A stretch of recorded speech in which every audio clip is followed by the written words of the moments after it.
안녕하세요.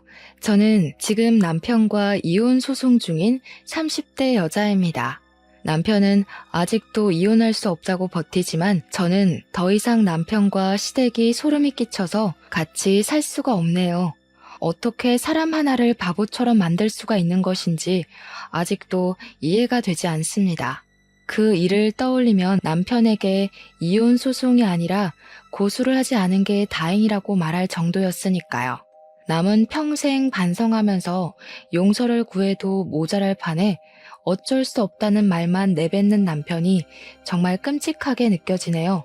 치를 떨게 했던 제 시댁 이야기를 이제 말씀드리겠습니다. 남편과 저는 꽤 오랫동안 연애를 하고 결혼하게 되었습니다. 무려 5년을 사귀고 결혼했으니 만난 시간이 짧은 건 아니었죠. 결혼 전에는 남편이 자신의 상태를 몰랐을 테지만 미리 알았다고 해도 남편은 제게 아무 말 하지 않고 결혼을 했을 겁니다. 짧지 않은 시간을 함께 보내고 결혼했습니다만 역시 결혼은 연애와 다르더군요.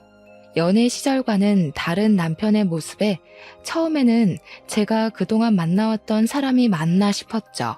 사람이 확 바뀐 건 아닌데 뭔가 힘이 빠진 사람처럼 보였다고 할까요? 무언가 사람이 자신감 없는 것처럼 보이면서 맥 빠진 사람처럼 보였습니다. 연애 시절에는 항상 자신감이 넘치고 활기가 있던 사람이 그러고 있으니 걱정이 되었습니다. 회사에 무슨 일이라도 있어서 저러는 건가 싶었죠. 자기야, 회사에 무슨 일이라도 있어?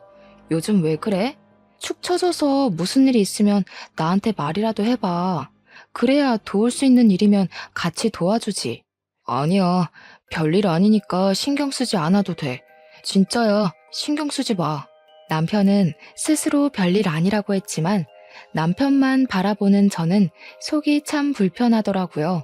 제가 어디선가 들은 바로는 남자도 혼자만의 시간을 가지는 게 중요하다고 하더군요. 그래서 자꾸 이유를 캐물으면 남편이 짜증을 낼까 싶어 남편에게 혼자만의 시간이 생기도록 많이 노력했습니다. 남편의 기운 빠진 모습은 하루 이틀을 넘어 한 달이 넘어가도 좀처럼 좋아지지 않았습니다.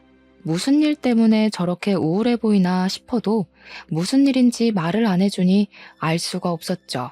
그 맥 빠진 모습은 1년 가까이 유지가 되었습니다. 처음에는 걱정하던 저도 익숙해져서 그냥 그런 사람인 걸 내가 몰랐나라고 생각할 정도로 착각을 하게 될 정도였죠. 결혼한 지 1년쯤 될 때였습니다. 남편은 외동아들이었기에 다른 시부모님들처럼 저희 시부모님도 임신을 바라셨습니다. 시댁에 가면 은근슬쩍 제게 왜 아직 소식이 없는지 물어보시는 겁니다. 왜 아직 소식이 없니? 옆집 정인애는 결혼한 지 3개월도 안 되어서 임신했다고 하던데 그 신혼여행에서 아기 들어서는 게 뭐더라? 시어머니의 말에 시아버지가 대신 대답하셨습니다. 허니문 베이비라니까. 맞다. 허니 베이비 가졌다고 하더라. 너희는 왜 소식이 없니? 혹시 피임하고 그러냐? 결혼했으면 애를 가져야지. 절대 피임 같은 거 하지 마라. 허니문이래도. 시끄러워. 내가 말하고 있잖아. 당신은 좀 끼어들지 좀 마. 며느리 앞에서 내 체면 좀 생각해. 저희 시댁은 주도권은 시어머니의 독재 체제였습니다. 아버님은 어머님이 시키면 시키는 대로 하시는 분이셨죠. 그런 건 안 하니까 걱정하지 마세요. 저희도 노력하고 있어요. 보통 큰 이유 없으면 3년 이내로 생긴다고 하네요. 그래, 그런 건 안 한다고 하니까 다행이다만 그래도 신경 쓰고 해라. 너도 이제 신경 쓸 나이잖아. 저는 작게 네 하고 남편과 시댁을 나왔죠. 그때만 해도 기다리면 아이가 자연스럽게 생기겠지 하고 별 대수롭지 않게 여겼습니다. 그런데 결혼 3년 차가 되어도 아이가 생기지 않자 어머님의 추궁이 다시 시작되었죠. 너희 아직도 피임하고 있니? 내가 전에 하지 말라고 하지 않았어? 왜 아이 소식이 없는 거야? 저희도 애 낳고 싶어요, 어머니. 그런 거 안 한다고 말씀드렸잖아요. 제 말을 들은 어머님의 두 눈이 동그래지시는 겁니다. 지금까지 저희가 아이가 안 생기는 것은 피임 탓이라고 생각하고 계셨나 보더라고요. 아이고, 그게 무슨 말이냐? 피임을 하지 않는데도 아직도 아이가 안 들어선다는 말이야? 산부인과는 가봤니? 검사는 해봤어? 속사포 같은 어머님의 말에 대답했습니다. 그럼요. 아무 이상 없다고 기다려보라고 했어요. 너무 걱정하지 마세요. 요즘은 다 임신이 늦어진다고 의사 선생님께서 그랬어요. 3년간 기다렸는데 뭘 더 기다리라는 거냐? 너희들 나이는 생각도 안 하니? 더 기다렸다가는 환갑에 아이 낳을 거니? 안 되겠다. 너 내일 오후에 시간 비워둬라. 알았지? 나랑 같이 갈 데 있으니까. 제가 안 된다고 말해봤자 그게 어머님 귀에 들어올 리가 없었죠. 회사에 반차를 쓰고 어머님을 따라 나서야 했습니다. 어머님이 저를 데리고 간 곳은 허름한 건물에 있는 한의원이었습니다. 연식이 느껴지는 한의원 안에서는 젊은 여자들이 앉아서 기다리고 있더라고요. 여기가 그렇게 명이라고 하더라. 너 내 친구 양순이 알지? 왜 결혼식에서 내가 인사시켜줬잖아. 걔네 며느리도 여기서 침 맞고 바로 임신이 됐다고 하더라고. 저는 아무 대답 없이 고개만 끄덕였습니다. 오랜 기다림 끝에 나이 지긋해 백발이 성성한 한의사 선생님과 마주하게 되었습니다. 노인처럼 보이시는 한의사 선생님이 손목을 진맥하고 배에 혈자리를 눌러보았습니다. 결혼한 지 3년이나 되었는데 아이가 없어요? 며느님은 배도 따뜻하고 금방 아이가 들어설 것 같은데 아드님도 같이 데려와 보시지 그러세요. 요즘은 불임 원인이 남자들도 상당히 많이 늘어서요. 지금 누구 아들을 병신 취급하는 겁니까? 내 아들은 멀쩡하다고요. 한의사의 말에 어머님이 소리를 꽥 내지르시는 겁니다. 그렇게 소리를 지르고는 아직 진료 중인 저를 끌고 밖으로 나오셨습니다. 누구를 지금 고자 취급을 하는 거야? 저 영감탱이가. 너 내일 시간 다시 빼놔라. 나랑 다른 병원 갈 테니까. 알았니? 저는 어머님께 네 하고 짧게 대답을 했습니다. 아들 한번 데려오라는 말이 그렇게 기겁하는 일이었을까요? 어머님의 성격을 알고 있으니 내심 서운하면서도 아무 말 하지 못하겠더라고요. 한마디 잘못했다가 달달 볶일 생각을 하니 그냥 네네 하면서 어머님의 비위를 맞춰주는 게 좋다고 생각했죠. 한동안 어머님의 손에 이끌려 산부인과 병원을 더 돌아야만 했습니다. 마지막으로 난임 전문병원에 들러 나팔관 조영술이라는 시술을 받아야 했죠. 나팔관 양쪽도 정상적이시고 생리주기도 정확하고 자궁 내막 두께도 좋고 근종 같은 것도 없이 깨끗하니 더 기다려보는 게 어떨까요? 며느님은 아주 건강합니다. 얼마나 기다려야 아이를 가질 수 있는데요? 정 그렇게 급하시면 인공수정이나 시험관을 해보는 방법도 있습니다. 아드님과 같이 한번 병원에 들리시죠. 요즘은 남자들 불임도 많아서. 어머님은 알았다고 하면서 다시 병원을 나오셨습니다. 이렇게 임신에 적극적이시면서 왜 아들이 정상적이지 않다는 말만 나오면 격하게 반응을 하시는지 알 수 없었습니다. 어머님의 그 모습이 은근히 속상했죠. 꼭 제게 문제가 있다는 뜻으로 보였으니까요. 어머님은 여러 명의 의사들에게 제가 지극히 정상이라는 말을 듣고서야 병원 투어를 멈추셨죠. 제가 정상이라는 말을 듣고도 어머님은 임신에 더욱 적극적으로 나오셨습니다. 몸에 좋다는 음식은 다 해먹이기 시작했죠. 보약이며 보양식이며 안 먹은 게 없을 정도였습니다. 그런 어머님의 정성에도 5년 넘게 저희에게 아이는 찾아오지 않았죠. 기다리기가 지쳤는지 어머님이 저희에게 먼저 시험관을 하는 게 어떻겠냐고 말하셨습니다. 아이가 쉽게 생기지 않을 것 같으니까 시험관을 해보는 건 어떻겠니? 보통은 나팔관이 막혀있지 않으면 인공수정을 하는 게 일반적인데 어머님은 인공수정을 건너뛰고 시험관을 하라니 깜짝 놀랐습니다. 그런데 제가 병원에 다녀왔을 때는 시험관보다 인공수정을 해보라고 하던데요. 바로 시험관을 하는 건 좀 그렇지 않을까요? 너는 하나는 알고 둘은 모르는구나. 어차피 인공수정을 하든 시험관을 하든 호르몬 주사를 맞는 건 똑같아. 그런데 뭐하러 인공수정하고 시험관을 또 하니? 그냥 처음부터 시험관을 하는 게 낫지. 그건 그런데요. 비용 차이가 엄청나잖아요. 인공수정은 정말 얼마 안 들어요. 돈 걱정하지 말고 시험관부터 해라. 다 너 생각해서 하는 말이야. 이럴 때는 어른 말 듣는 거야. 어머님의 성격을 잘 알고 있었으니 더는 토를 달지 않기로 했죠. 어차피 인공수정이 실패하면 시험관을 해야 하는 건 맞는 말이었으니까요. 시험관을 하는 일은 정말 쉬운 일이 아니었습니다. 호르몬 주사를 맞는 것도 그랬지만 3일에 한 번 정도는 병원에 가서 난소에 있는 난자가 얼마나 컸는지 봐야 했기 때문이었죠.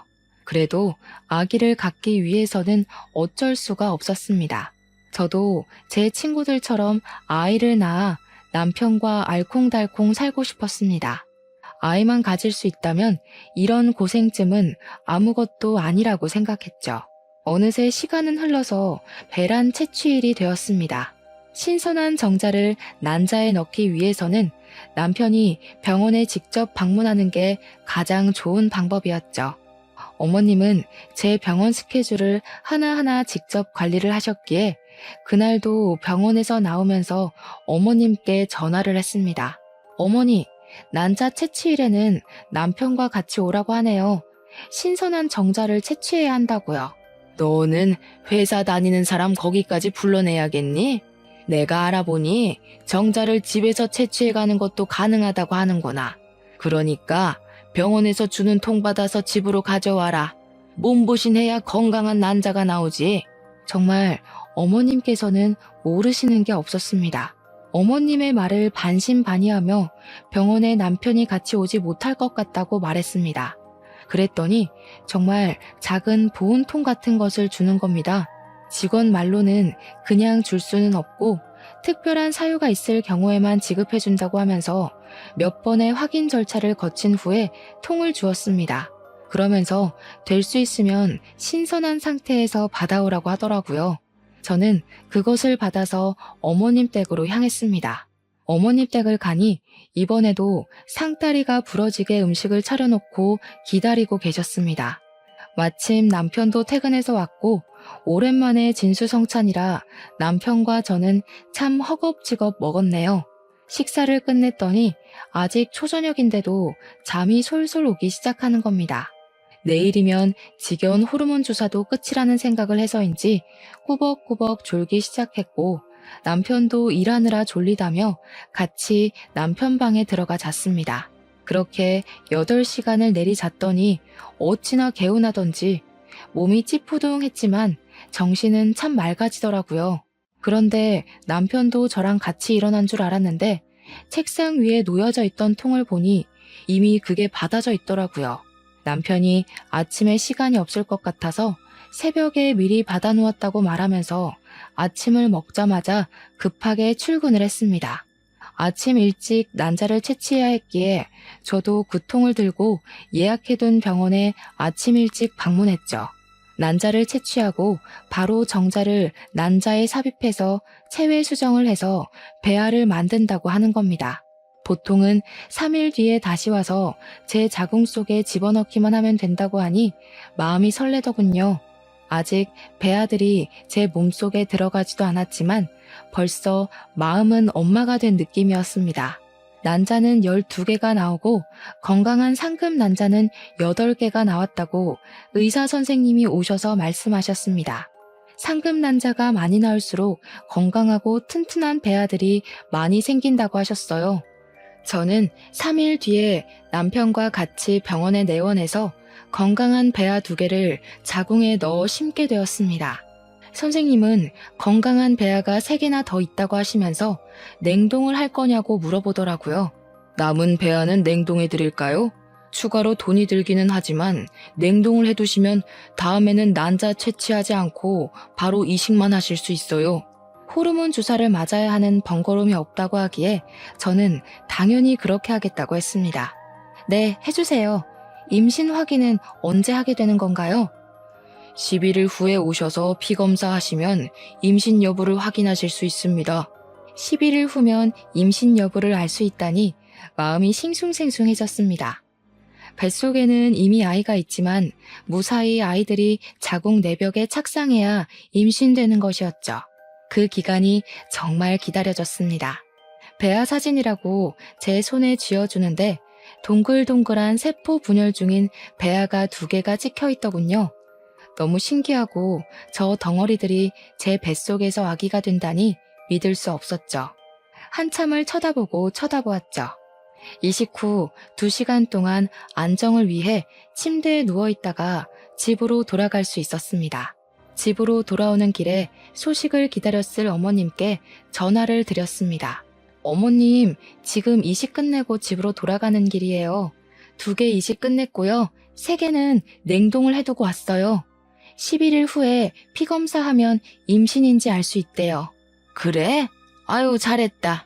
그런데 왜 너희 집으로 가니? 우리 집으로 와라. 이제부터가 진짜 시작이야. 몸 조심하고 잘 먹고 해야 아이가 잘 붙어있지. 그리고 너 회사에 전화해서 당분간 쉰다고 해라. 꼼짝 않고 누워있어야 착상이 잘 된다고 하더구나. 우리 집으로 와서 푹 쉬다가 임신되면 그때 출근해. 임신이 되면 출근하라는 소리에 깜짝 놀랐습니다. 오늘 하루도 팀장님께 사정해서 받은 월차였거든요. 네? 그게 무슨 말씀이세요? 당분간 쉬라뇨. 어머니, 그럼 저 회사에서 잘려요. 병원에서 이식 후에 몇 시간 동안만 휴식 취하면 가벼운 일상생활은 가능하다고 했어요. 걱정하지 마세요. 내가 다 알아봤다. 내가 아는 김씨 며느리도 일주일간 누워있었더니 한 번에 임신이 성공했다는구나. 잔말하지 말고 우리 집으로 와. 어머님은 무조건 시댁으로 오라고 명령하며 전화를 끊어버리셨습니다. 그 성격을 누가 막을 수가 있을까요? 집으로 향하던 차를 돌려 시댁으로 향하게 되었습니다. 어머님이 말린다고 출근을 안 할 수는 없는 노릇이니 식사를 하면서 괜찮다고 안심을 시켜드려야 했습니다. 어머님, 너무 걱정하지 마세요. 병원에서도 일상생활은 가능하다고 했어요. 출근해도 괜찮을 거예요. 제 업무가 무거운 짐 들거나 돌아다니는 일도 아니고 사무실에 가만히 앉아서 컴퓨터를 하는 일이잖아요. 그러다가 아이가 아래로 흘러내리기라도 하면 어쩌려고? 앉아있는 것도 1~2시간이지. 종일 그렇게 일하고 출퇴근은 또 버스 타고 올 거 아니야. 그런 건 생각 안 하니? 그런 건 일상생활 범주에 끼잖아요. 괜찮을 거예요. 어머님은 저를 향해 화를 내셨어요. 예, 그러다가 애가 잘못되기라도 하면 어쩌려고 그러는 거니? 한 번에 철석같이 붙어야 그 고생을 안 하지. 설마 너 그 고생을 또 하고 싶어서 그러니? 그렇다고 일을 그만둘 수는 없잖아요.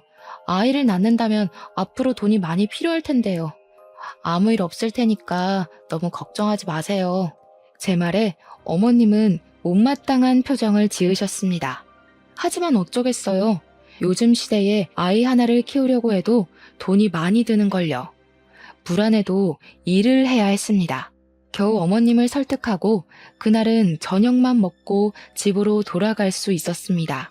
임신 결과를 기다리는 11일 동안 살얼음판을 걷듯 조심해서 다녔습니다. 혹시라도 뱃속의 아이가 미끄러지지는 않을까 싶어서죠. 아직은 착상도 되지 않은 세포 덩어리에 불과하지만 마음은 이미 임신을 했다고 생각해서일까요? 모든 것이 조심스럽고 먹는 것 하나도 신경 쓰게 되더라고요. 그 2주가 안 되는 시간이 얼마나 길게 느껴지던지 빨리 피검사를 하고 아이를 가졌다는 소식을 기다렸습니다. 드디어 11일에 아주 긴 시간이 지나고 남편과 병원을 내원하게 되었습니다. 팔뚝에서 피를 뽑고 잠시 기다리자 검사 결과가 나왔다고 진료실 안으로 들어오라고 하더라고요. 그 순간 얼마나 떨리고 설레던지 조심히 의사 선생님 앞으로 가서 마주 앉았습니다. 수치가 낮네요.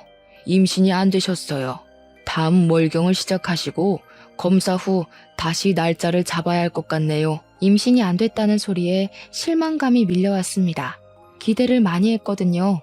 제 실망한 얼굴을 보았는지 의사 선생님께서 저를 위로해 주더군요. 너무 실망하지 마세요. 아직 건강한 배야 3개나 냉동해 두었잖아요. 다음에 3개 한꺼번에 넣어봅시다. 어깨가 축 처져 병원에서 나오는데 임신이 안 됐다는 것도 그렇지만 어머님께 한 소리 들을 생각하니 눈앞이 막막해지더라고요. 그래도 알려드려야지 어쩌겠어요. 저보다 더 많이 손주를 기다리셨으니까요. 어머니, 병원에 다녀왔어요. 그런데 임신이 안 되었다고 하네요. 어머님은 한참이나 핸드폰 너머로 아무 말이 없으셨어요. 당연히 한 소리 들을 줄 알고 잔뜩 긴장하고 있었는데 말이죠. 안 됐으면 어쩔 수 없지. 다음에는 언제 이식 가능하다고 하니? 그 냉동인가? 그거 할 수 있다고 했지? 이미 안 된 건 잊어버리고 빨리 다음 이식 준비해라. 딱 그 말만 하시고 전화를 끊으시더라고요. 그때는 얼마나 감사하던지 어머님도 저만큼 실망하셨을 테지만 내색하지 않으셨죠. 집으로 돌아가는 길에 남편은 아무 말이 없었습니다. 제가 말을 걸어도 뚝뚝 끊어지는 단답형 말뿐이었죠. 처음에는 실망이 너무 커서 그러나 생각했습니다. 그런데 며칠이 지나도 그의 기분은 쉽게 나아지지 않는 겁니다. 예전처럼 또 말을 잘하지 않는 남편의 모습에 저도 점점 지쳐만 갔습니다. 착상에 실패해서 저도 예민할 수밖에 없었던 상황이었고 이제는 남편에게 말 거는 것조차 포기하고 말았습니다. 그렇게 서로 대화를 잃어간 채 한 달이 지나버렸고 어김없이 생리가 터지고 말았습니다. 생리가 터질 것을 알고 있었지만 정말 실망스럽더군요. 사람 마음이 그렇잖아요. 혹시라도 기적이 일어나지 않을까 하는 마음이요. 저는 다시 병원을 내원하고 피검사를 하고 이식 날짜를 잡아야 했습니다. 호르몬 주사를 맞지 않을 뿐이지 복잡한 건 똑같았습니다. 다시 이식날이 되어 병원 천장을 바라보고 있는데 마음이 복잡해지더라고요. 이번에는 3개나 넣는데 혹시 새 쌍둥이가 되는 거 아닐까? 아니면 저번처럼 3개 다 실패하는 건 아닐까? 별별 생각이 다 들었습니다. 그래도 이번에는 제발 한 녀석이라도 잘 붙기를 기다렸습니다. 그때 어머니께 전화가 왔습니다. 이식은 끝났니? 이번에는 편하게 쉬어라. 회사에 쉰다고 말도 하고, 알겠니? 그래야 그 고생을 또 안 하지. 네, 어머니. 회사에도 내일 모레까지 쉬겠다고 말하고 월차 당겼었어요. 너무 걱정하지 마세요. 아유, 달랑 이틀 쉰다고 아이가 달라붙는다니? 더 쉬어야 하는 거 아니야? 저도 그러고 싶은데 더는 눈치가 보여서 뺄 수가 없네요. 다른 직원들도 일이 있다고 해서요. 최대한 마음 편히 쉬려고요. 그래, 너희 집으로 가지 말고 이쪽으로 와. 그래야 푹 쉬지. 친딸처럼 챙겨주시는 마음에 감동했습니다. 하나하나 신경 써서 챙겨주는 게 어렵잖아요. 어머님은 이부자리 하나, 먹는 것 하나까지 신경 써서 챙겨주셨지만 이번에도 임신이 되지 않았습니다. 2번째 시험관마저 실패를 하니 마음이 뒤숭숭해졌습니다. 큰 문제가 없으면 착상이라도 했을 텐데 그럴 기미조차 보이지 않았으니까요. 간혹 면역 이상이 생겨 배아가 착상하지 못하게 하는 경우도 있다고 했거든요. 하지만 저를 가장 힘들게 한 건 바로 남편의 무관심이었어요. 고생했다. 그 한마디가 그렇게도 어려운 걸까요? 남편은 그 한마디조차 제게 해주지 않는 겁니다. 모든 일을 남 일처럼 방관하는 남편이 너무 얄미워 죽겠는데 어머님께서도 저번처럼 그냥 넘어가시지 않으셨죠.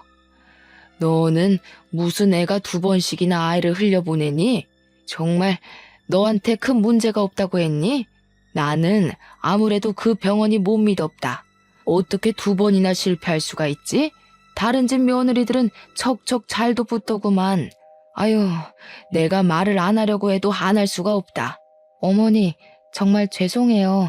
저도 이번에는 정말 조심한다고 했는데 제 아이들이 아니었나 봐요.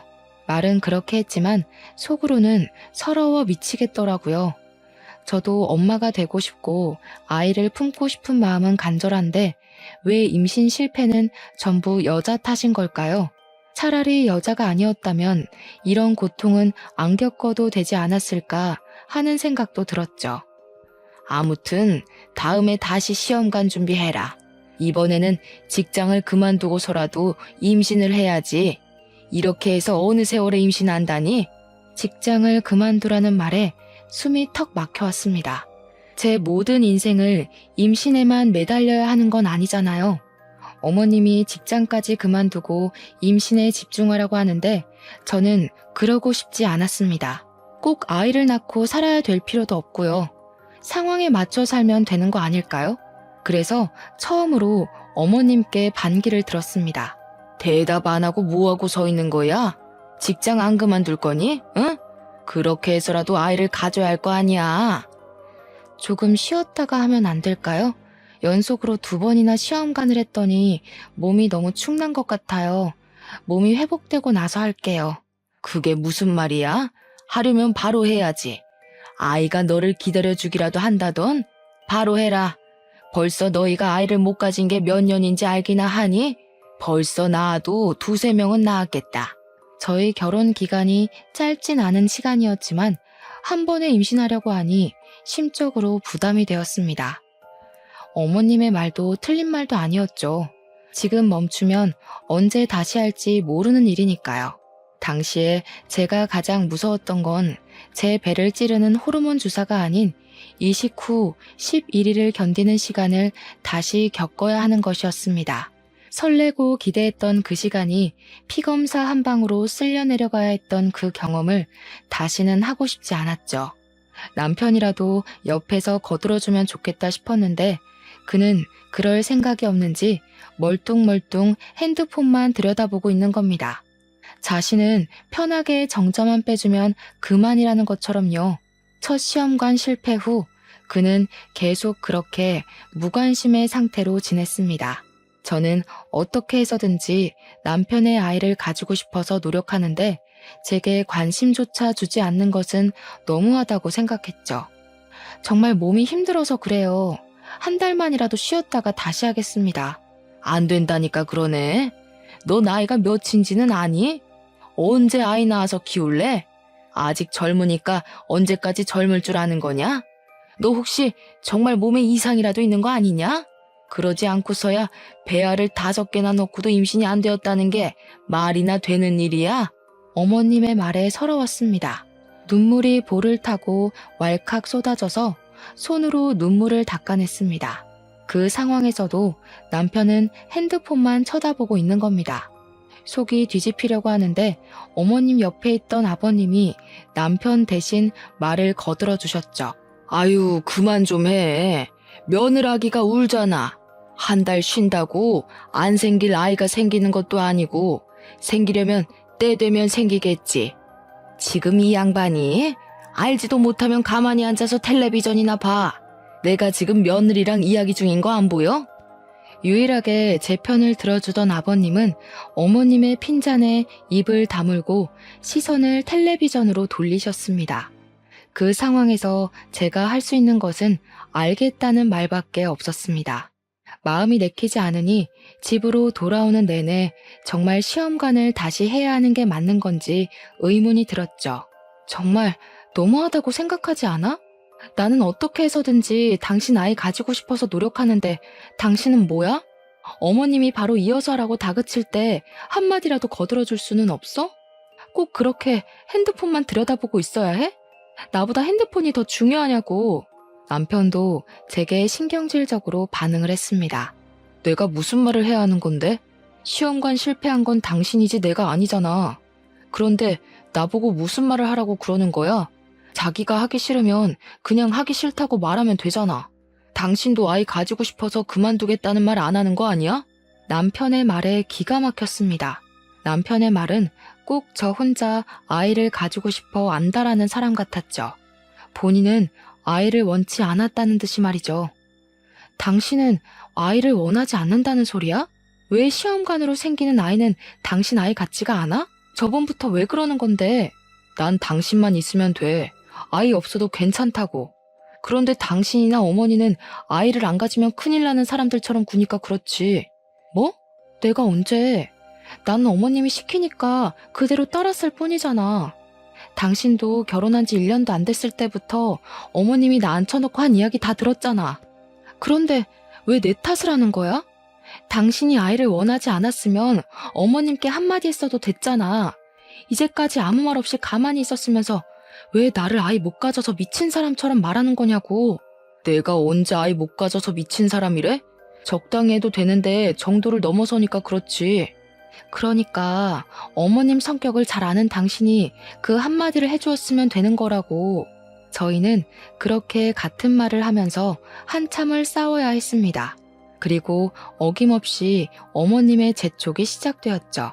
생리는 시작했니? 생리하면 병원에 다녀와야지. 시험관 빨리 하고 아이를 낳아서 살아라. 그래야 사람 사는 정도 느끼는 거야. 내 말 알겠지? 어머님, 저희 아이 없어도 괜찮을 것 같아요. 그이도 아이를 가지고 싶은 마음이 별로 없는 것 같고요. 저도 이번에 아이에 대한 마음 내려놓았어요. 핸드폰 너머로 어머님의 분노가 그대로 전해져 왔습니다. 그게 무슨 말이냐? 아이를 안 가져도 된다니? 세상에, 내가 요즘 애들이 아이 안 낳는다는 말은 들어보긴 했다만 내 며느리한테 그런 말 들을 줄은 생각하지도 못했다. 시집 왔으면 당연히 자식을 낳아야 한다는 생각을 해야지. 그럼 뭐하러 결혼한다니? 당장 병원 가라. 알겠니? 변명할 틈도 없이 어머님은 핸드폰을 끊어버리셨습니다. 별 수 있나요? 이혼하지 않고 시댁과 연을 끊고 살 것이 아니면 어머님 말씀에 따라야죠. 저도 아이는 가지고 싶었습니다. 단지 시간을 여유 있게 가지고 몸과 마음이 회복하면 다시 시작하고 싶었던 거였죠. 다시 호르몬 주사를 맞으면서 난자 채취일이 되자 어머님은 저희를 다시 시댁으로 부르셨습니다. 저를 위해 어머님의 헌신적인 케어가 시작된 거였죠. 너희 내일 난자 채취하지? 오늘 우리 집으로 와라. 아들 거 받을 통도 챙겨온 거지? 꼭 들고 와라. 알겠지? 병원에서는 남편이 직접 와서 하는 게 가장 신선하다고 하는데요. 이번에는 남편이랑 같이 가서 받아올게요. 너는 무슨 바쁜 애를 자꾸 병원에 데리고 가려고 하니? 너도 일 그만두면 누가 너희를 먹여 살려? 잔말 말고 통이나 받아와. 제 생각으로는 신선한 정자가 성공률이 더 높을 것 같은데 굳이 정액을 받아서 가라니 이해가 되지 않았습니다. 남편과 충분히 갈 수 있는 시간이고 거리인데 말이죠. 그런 의문을 품고 저희는 시댁으로 향했습니다. 어머님은 저를 위해 다시 상다리가 부러지게 음식을 차려주셨습니다. 너무 감사했죠. 이번에는 꼭 착상에 성공해서 어머님께 손주를 안겨드리고 싶었습니다. 그런데 저녁을 먹고 나니 졸음이 밀려들었습니다. 몇 달 동안 몸을 축내며 시험관을 하면서 최근에 체력이 많이 떨어졌는지 조금만 무리한다 싶으면 졸음이 쏟아져 왔거든요. 저녁 식사를 마친 상을 치우는 중에도 눈꺼풀이 감겨왔어요. 참아보려고 눈을 부릅떠도 눈이 감겨오는 겁니다. 서둘러 상을 치워놓고 남편의 방으로 들어가서 먼저 잠을 자게 되었습니다. 한 3시간 정도 잤을 때 목이 말라 깨고 말았죠. 그런데 거실에서 사람들의 목소리가 귓속에 들려왔습니다. 잠결이라 잘 들리지 않았지만 남편의 목소리라는 것은 확실히 알겠더라고요. 이거 꼭 계속해야 해요? 그냥 그만하면 안 돼요. 아이 없이 그냥 살겠습니다. 그게 저희에게도 더 좋을 것 같고요. 어머님께 그렇게 말을 해주니 남편이 제 앞에서는 내색 안 하더니 뒤로는 이렇게 내 편을 들어주고 있구나 속으로 뿌듯했습니다. 그런데 뒤에 들려오는 말이 조금 이상해지기 시작했죠. 그게 무슨 말이야? 아이는 있어야지. 아이 있는 것하고 없는 것하고 얼마나 차이가 크게 나는지 알기나 하는 거야? 이렇게 해서 낳은 아이가 제 아이예요? 아버지 아이잖아요. 저 사람 속여 낳아도 제 아이가 아니라 제 동생이 태어나는 거라고요. 제 아내 몸에서 나온 동생을 보면서 어떻게 평생 살라는 말이에요. 시끄러워. 그렇게 해서라도 아이를 낳아야 고자라는 소리를 안 듣지. 아휴, 난 부끄러워서 어디 가서 말도 못하고. 아이 하나만 떡하니 낳아봐라. 아무도 네가 그 무엇이냐, 무정자증이라는 거 아무도 모를 거다. 순간 제 귀를 의심했어요. 남편의 아이가 아니라 아버님의 아이라니 거기다 남편이 무정자증이라는 말은 처음 듣는 말이었죠. 화가 머리끝까지 치밀어 오르자 밀려 들어오는 잠도 확 깨버리는 겁니다. 문을 벌컥 열고 거실로 나가자 세 사람이 놀란 토끼 눈을 하고 저를 쳐다보았습니다. 저는 남편에게 다가갔습니다. 그게 무슨 말이야? 방금 그 말 무슨 말이냐고. 사실대로 말해, 빨리. 남편은 저를 보고 깊은 숨을 내쉬더니 고개를 푹 숙이고 말했습니다. 미안해. 그동안 당신이 가져간 통에는 내 거가 아니었어. 우리 아버지 거였지. 나도 결혼 전엔 몰랐는데 결혼 직전에 갑자기 붉은 물이 나와서 병원에 갔더니 무정자증이라는 거야. 수치스러워서 아무한테도 말 못하고 어머니도 누구보다 손주를 원하시니까 내가 말 안 하면 그만일 거라고 안일하게 생각해버렸어. 일이 이렇게 커질 줄 나도 몰랐어. 여보, 정말 미안해. 지금 그걸 말이라고 하는 거야? 무정자증을 처음 알았을 때 나한테 말해야 하는 거 아니야? 왜 어머님에게는 말하고 나에게는 말 한마디 안 한 거야? 그리고 병원에서 검사했을 때는 무정자증 판정이 안 나왔잖아. 그때는 병원 내원하기 전에 미리 아버지의 것을 받아갔었어. 몰래 아버지 것으로 바꿔치기 해서 검사를 한 거야. 당신이 아이를 너무 좋아하니까 무정자증이라고 말하면 이혼하자고 할까봐 말 못하겠더라고. 그렇다고 나를 속여서 아버님 아이를 낳게 하는 게 말이 되는 소리래? 정말 눈이 뒤집혀서 폭발할 지경이었죠. 그런데 남편 옆에 계시던 어머님의 말이 더욱 가관이었습니다. 누구 애든 낳으면 되지 않니? 어차피 너희 남편이랑 피가 섞인 건 마찬가지잖아. 뭐가 문제라고 이렇게 소란인 줄 모르겠구나. 이 문제가 얼마나 심각하고 잘못되었는지 모르시는 어머님의 모습에 경악을 했습니다. 저는 어머님을 향해 소리쳤습니다. 어머님, 지금 제정신인 거예요? 그렇게 나오면 뭐예요? 어머님이랑 피 한 방울도 안 섞인 아이가 생기는 거예요. 시아버님의 아이가 다른 여자한테서 생기는 거라고요. 그런 생각은 하나도 안 하셨나 봐요. 저는 도저히 이 미친 집구석에서 못 살겠습니다. 당신, 나랑 당장 이혼할 준비해. 저는 거둑과 차키만 들고 시댁에서 뛰쳐나왔습니다. 차를 운전해서 친정으로 향했죠. 가는 내내 이 어이없는 상황에 눈물이 흘러내렸습니다. 사랑했던 남편과 믿었던 시댁이 저 몰래 이런 끔찍한 짓을 꾸몄을 거라고 상상도 못했습니다. 임신이라도 했더라면 그 아이는 누구의 아이라고 해야 하는 걸까요? 생각만으로도 끔찍했습니다. 연락도 없이 새벽에 친정으로 찾아가자 친정엄마 또한 놀라셔서 제게 남편과 싸웠냐고 물어보셨습니다. 저는 엄마에게는 아무 말도 하지 못했습니다. 그 일을 어떻게 설명을 해야 할지 막막하기도 했지만 다시 입 밖으로 꺼내는 제가 비참했거든요. 임신이 되지 않았지만 그게 시아버지의 시라는 말을 어떻게 할 수가 있었겠어요. 이혼이 진행되는 단 며칠만이라도 마음 편하게 주무시게 해드리고 싶었습니다. 하지만 시어머님은 그 며칠도 그냥 놔두지 않으셨습니다. 다음날 어머님은 친정집으로 찾아오셨죠. 너 이게 무슨 경우니? 오늘이 난자 채취일인 거 몰라서 병원에 안 가는 거야? 다시 한 달을 기다려야 한다는 거 몰라서 이러는 거야? 네 남편 알면 어떻고 네 시아버지 알면 어떠니? 나는 그런 거 아무 상관도 안 한다. 너도 내 아들 좋아하고 같이 살 요량이면 그냥 순순히 받아들여라. 옆에서 잠자코 듣고 있던 엄마가 얼굴을 찌푸렸습니다. 이게 무슨 말이야? 누구의 아이를 어쩌고 저째? 네 시아버지 아이가 왜 나오는 거야? 제가 지난번에 했던 시험관 배아가 남편의 정자를 넣은 게 아니고 시아버지의 정자를 넣은 거였대요.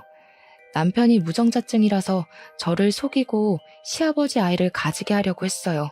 친정엄마는 제 말이 끝나자마자 시어머니의 멱살을 잡으셨습니다. 우리의 말이 사실이에요? 아니, 지금 남의 딸한테 뭐 하는 짓인 거예요? 지금 사돈 딸은 우리 집안 며느리예요. 저희 집에 며느리로 들어왔으면 집안의 대를 이으라고 말하는 게 그렇게 이상한 겁니까? 제 아들이 정자가 없으니 시아버지 정자라도 받아서 대를 이어야죠. 당신 나가. 당장 내 집에서 나가. 아무리 그렇다고 해도 사람이 할 짓이 있고 아닌 게 있는 겁니다. 물어봐도 거절할 판에 속이고 그런 일을 저질렀으면 최소한 잘못했다고 말해야지. 고소하기 전에 빨리 꺼져요. 어머님은 한참을 엄마를 노려보시더니 뒤돌아가셨습니다. 너는 그런 일이 있었으면 엄마한테 당장 말을 해야지. 말도 안 하고 뭐하고 있었던 거야? 최서방 당장 불러라. 내가 가만두나 봐. 엄마의 전화를 받은 남편이 헐레벌떡 친정으로 달려왔습니다. 엄마는 남편이 현관으로 들어서자마자 다가가셔서 뺨을 세게 내리치셨습니다. 금수만도 못한 놈. 자네는 엄마가 시킨다고 다 하는 모양이지? 그게 무슨 짓인지 알면서 입 꼭 다물고 뭐하는 짓인가? 딸한테 이야기를 들어보니 아이를 그렇게 바라지도 않았던 모양이던데 그러면 처음부터 사실대로 말하고 그냥 둘이 살면 되지. 원하지도 않은 아이 낳게 해서 뭘 어쩌려고. 내 딸 데려갈 때는 손끝에 물 한 방울 안 묻히게 할 것처럼 굴더니 이게 무슨 짓이야? 남편은 엄마 앞에 무릎을 꿇고 빌기 시작했습니다. 정말 죄송합니다, 장모님. 처음부터 그럴 생각은 없었습니다. 저도 아내한테 말할 자신이 없어서 어머니께 말한 건데 그렇게 해서라도 아이가 있어야 사람답게 사는 거라고 하셔서 저도 첫 시험관이 끝나고서야 잘못되었다는 것을 깨달았습니다. 다 제 잘못입니다, 장모님. 제발 용서해 주세요. 그딴 변명 다 필요 없네. 뭐? 늦게 깨달아? 처음부터 알았어야지. 이혼 서류는 내가 다 준비해놨으니까 자네는 서류에 사인만 하면 되네. 당장 내 딸이랑 이혼하게. 안 됩니다, 장모님. 저는 이제 정말 아내뿐입니다. 제가 무정자증인 걸 알았으니 그냥 둘이 살아도 되는 거 아닌가요? 왜 이혼을 해야 합니까? 미쳤냐? 내가 고자랑 살게? 이 일이 있기 전에는 사랑이라도 있어서 살았겠지만 당신이 한 짓을 봐. 정이 안 떨어지겠어? 지금은 당신 얼굴만 봐도 소름이 돋고 구역질이 나. 남편을 향해 소리를 꽥 질렀습니다. 제발 자기야. 나는 당신 없으면 살 수 없어. 당신도 알잖아. 나는 이제 당신뿐이야. 한 번만 용서해줘. 다시는 이런 일 없게 할게. 당신이 원한다면 우리 집이랑 연도 끊을 수 있어. 착각하지 마. 난 당신 어머님이 싫은 게 아니라 나한테 한마디도 안 했던 당신한테 실망한 거야. 내가 시험관에 실패했을 때 따뜻하게 한마디라도 건네주었어? 그 고통은 온전히 나 혼자 견뎌야 했잖아. 최소한이라도 안타까워하고 위로라도 해줬어야 하는 거 아니야? 그리고 시험관에 성공해서 아이라도 낳았다 치자. 그럼 당신은? 아빠 노릇은 잘했을까? 당연히 안 했겠지. 남편은 아무 말 못하고 그 자리에 서 있었습니다. 당신이 이혼을 계속 거부한다면 어쩔 수 없이 우리는 소송으로 가야겠네. 송장 보낼 테니까 가서 기다려. 현관 밖으로 남편을 밀어내고 문을 쾅 닫아버렸습니다. 어떻게 끝까지 저렇게 뻔뻔하게 나올 수가 있죠? 그런 끔찍한 짓을 제게 저질러 놓고 아무 일 아니다는 듯이 구는 시댁 식구들 얼굴을 다시는 보기 싫었습니다.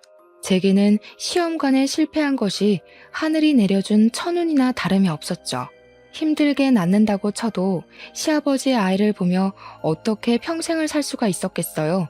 결국에는 아이를 원망하고 미워하게 되었을 겁니다. 저를 모두 속이고 만든 아이였으니까요. 저의 지속적인 이혼 요구에 남편은 계속 이혼을 거부하는 겁니다. 남편과 빨리 이혼하고 관계를 끊어내고 싶었지만 합의 이혼을 거절하니 어쩔 수 없이 지금은 변호사를 선임해서 이혼 소송을 진행 중입니다. 남편과는 이혼을 해서 헤어진다고 쳐도 제 마음에는 이미 커다란 트라우마가 남아버렸습니다. 잠도 수시로 깨고 한동안 술을 먹지 않으면 잠이 들지 못할 정도였죠. 지금은 신경정신과를 다니면서 상담도 하고 약도 꾸준히 먹은 덕분에 차차 좋아지고 있어요. 아직도 그 일을 생각하면 어이가 없어서 답답한 마음에 익명의 힘을 빌려 이곳에 글을 적게 되었네요. 이렇게 글을 적어 올리면 꽉 막힌 속이 조금은 시원해질까 싶어서 말이죠. 요즘에 난임 부부가 많다고 하잖아요. 일부러 아이를 안 가지고 둘이서만 사는 부부도 많이 늘어나고요. 그런데 왜 시어머니는 제게 시아버지 아이까지 낳아가면서 아이를 키우게 하려는지 이해가 되지 않았어요. 아들이 고자라는 게 그렇게도 싫었던 것일까요? 제 친구 말로는 어머님이 아들이 몸에 이상이 있다는 것을 인정하고 받아들이지 못해서 그런 일이 생긴 것 같다며 말하더라고요.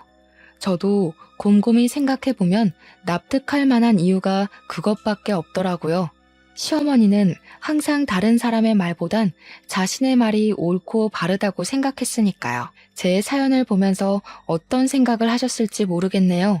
일단 저는 저와 같은 사연은 없었으면 좋겠네요.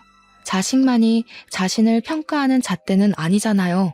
이 세상에는 각자의 모습대로 사는 많은 사람이 있으니까요. 모두 즐거운 일만 가득하시길 빌면서 이만 긴 글을 줄이겠습니다.